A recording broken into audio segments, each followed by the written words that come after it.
ఉన్నప్పుడు ఒక వ్యక్తిని ప్రజెంటేషన్ చేశాడు. ఆ వ్యక్తి పేరేంటి? సుంకరి. ఆ సుంకరి ఒక సెనగోగులోకి వెళ్ళి ఏం చేస్తున్నాడంట? ప్రార్థన చేస్తా ఉన్నాడు. ఏమని ప్రార్థన చేస్తా ఉన్నాడు? అయ్యా నేను పాపిని, అయ్యా నేను పాపము చేసిన వాడిని, ఈ భూమి ఆకాశములను సృజించిన నీ ఎదుట నిలవబడుటకు నేనేం కలిగిన వాడిని కాదు, అర్హుణ్ణి కాను.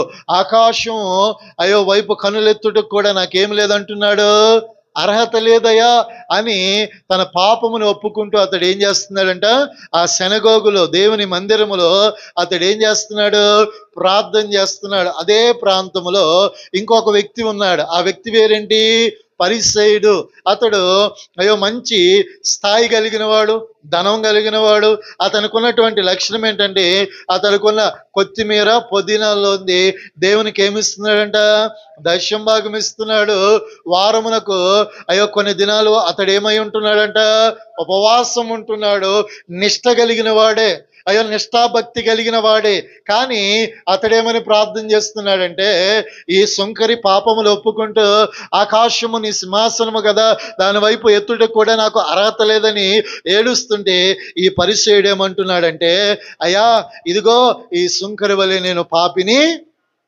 సుంకరేమో తన పాపమును ఒప్పుకుని పశ్చాత్తాపము దీనత్వంతో కుమ్మరిస్తూ ఉంటే, ఈ యొక్క పరిసయ్యుడు ఏం చేస్తున్నాడంట?